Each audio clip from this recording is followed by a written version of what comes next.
In my book, I talk about the inner child as being an aspect of your personality that represents that innocent, childlike part of you that is still with you. You don't grow out of your inner child.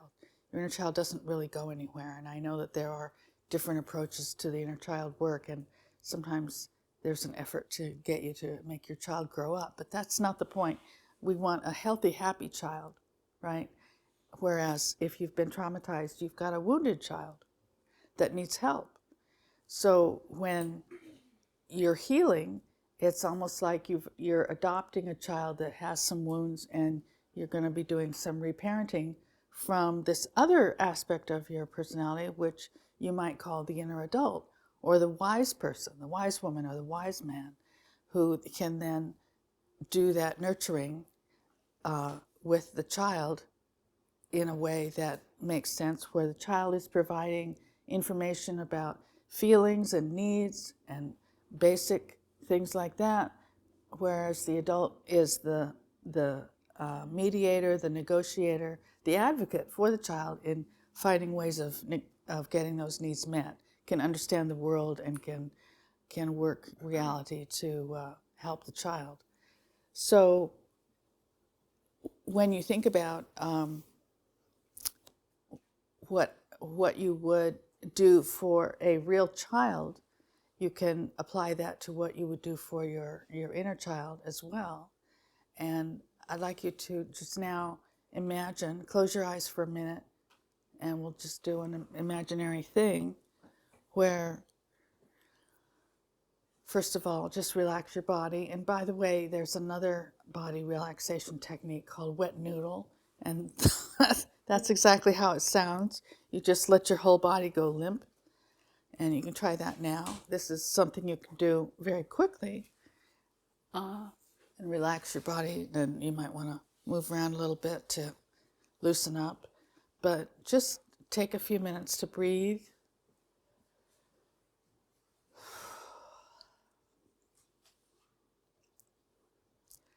Breathe and let your body relax. And then imagine going to a place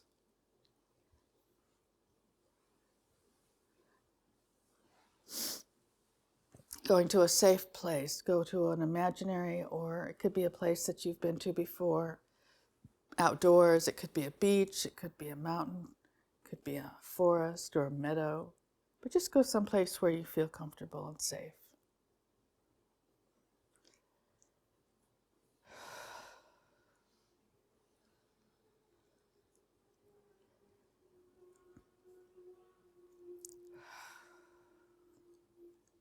And just notice what you see there. Notice any of the plants around you, any animals. Notice what the weather is like, what you might be wearing. Walk around, do what feels good, what feels comfortable there.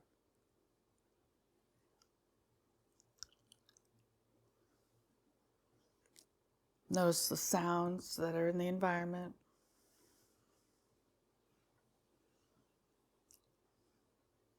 If there's any kind of breeze blowing.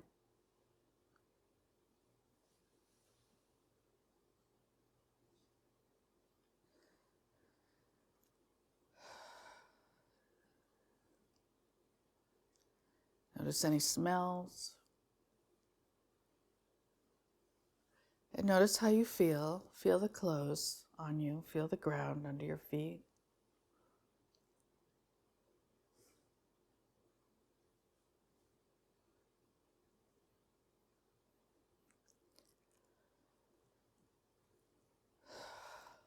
And as you're relaxing there,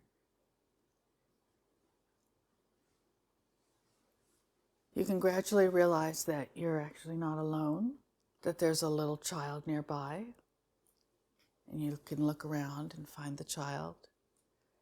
This is a little person that is representing your inner child.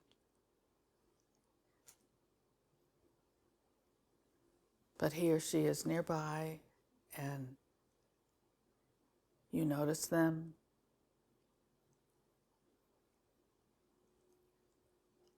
And when you're ready, you can go over and be with the child, let them know that you're there, that you're available.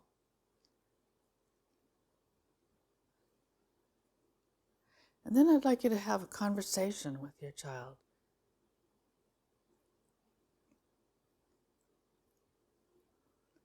And the conversation goes along the lines of, if I had been there. And thinking back to the history, your history of what it was like for you as a real child growing up and the kind of parenting that you had. What would you like to say to this child now about what you would have done if you had been the parent? If you had been there back in time?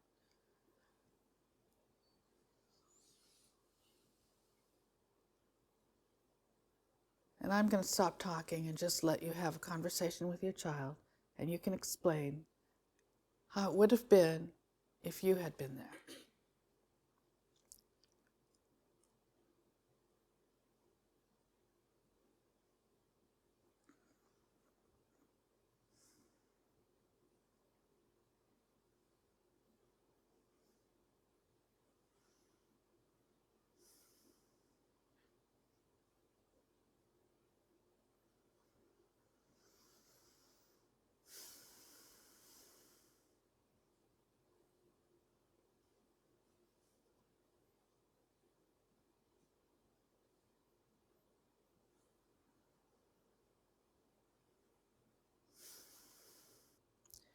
And then you can tell your child that you intend to do some of those things now, in the present, that they may change form and be in an adult form, but that you will do some of these things now.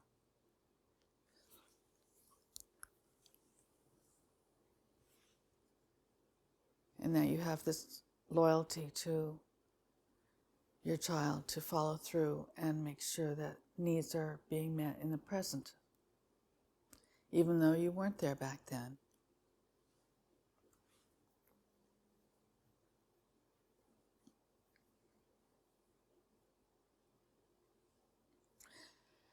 And when you're finished, you can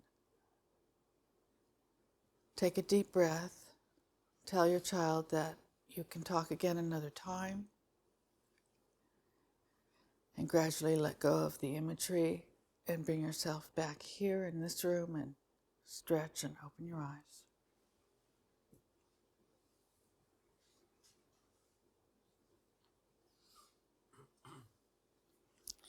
So now I'd like you to pair off and talk to your neighbor, find somebody next to you to process this with. And first you can share a little bit about what you said to your child initially, and then go ahead and explore what that would look like in the present. Like what would you have done differently if you had been the parent, and what can you do now that would be like that, but in the present, in your present life? Does that make sense? Okay, so find a partner that's near you, and we'll take about 7 minutes each to do that. Let's try using inner child language just to try it out. I mean, if this doesn't work for you, that's cool. But for a lot of people, to have the image of a part of self being little gives you a way of relating in this nurturing parental way.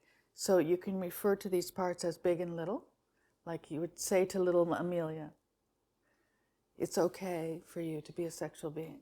You know, I would say to her, and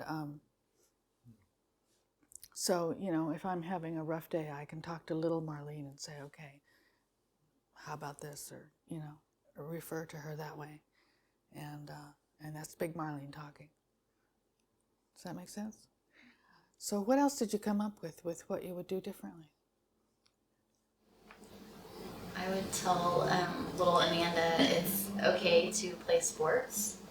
It's okay to go to science camp, crafting camp, acting camp. It's okay to follow your curiosities, and I will help in that. I will help you with that. So the things that you would like to do don't have to be associated with the church. Okay. You can do things that are not associated with church. Great.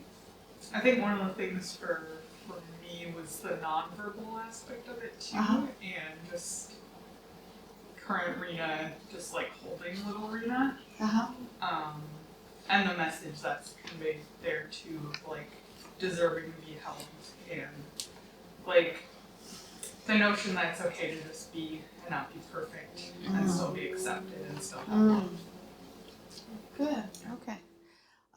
Something that's important about what you're saying too is that messages that people get are not necessarily verbal, are they?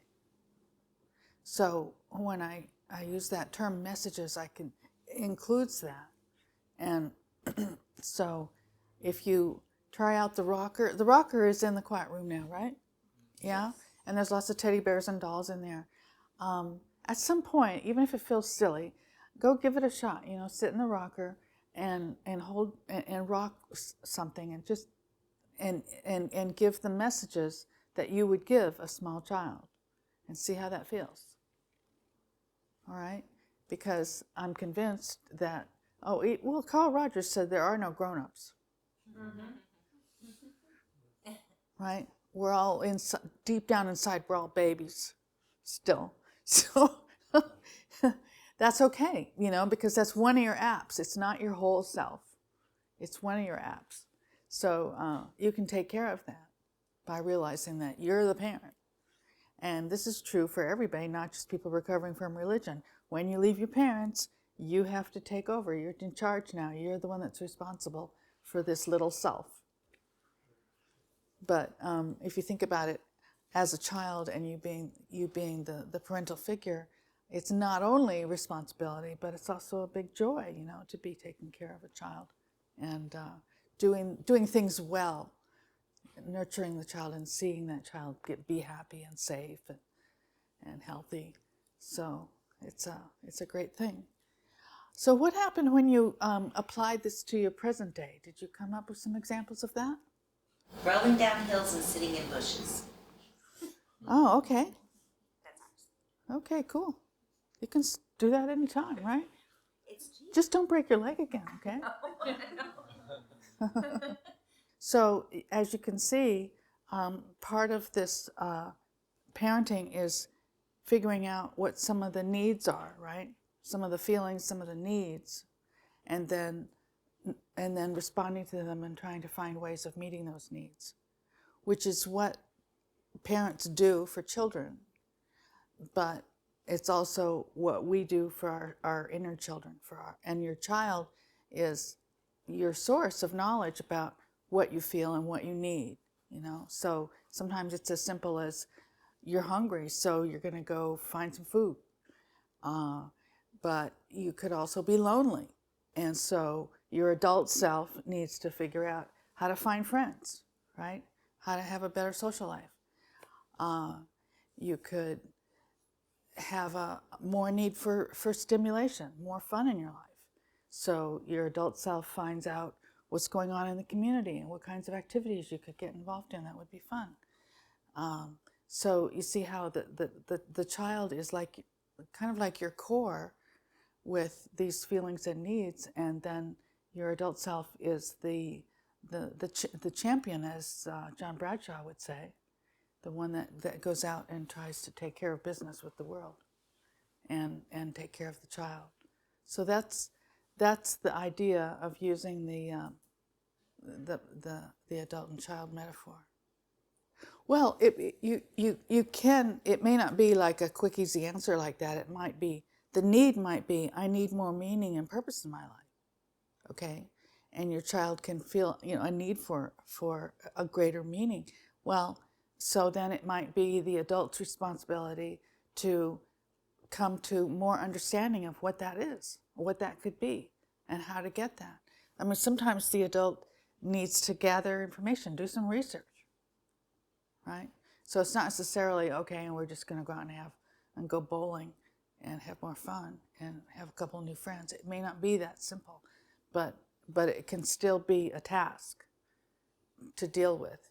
Yeah. I have a question. I don't know if anyone else agrees, but is it possible to get more concrete descriptions behind the concepts of the parent and child, just so I can see how that plays out neurologically?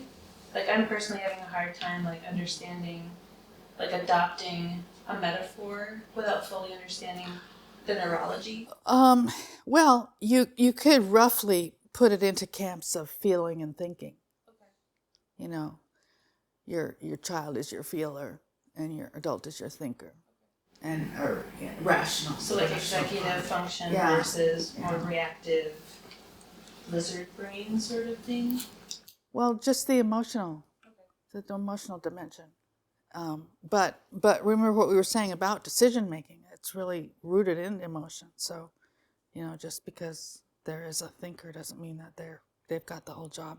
The next part is to take out that green sheet you've got that says reparenting and go through and mark the items that you think are messages. And like I said, messages can be verbal or nonverbal, but what are the messages that you think your inner child needs to hear? Maybe your child needed to hear these things a long time ago, but what are the things that you feel like would be good food, good psychological food for your child now? And you can go through developmentally there's all these stages, but pick as many as 15. I think, is that what it says? Something like that. Well, I'd say 15 items that we can work with to give your child today.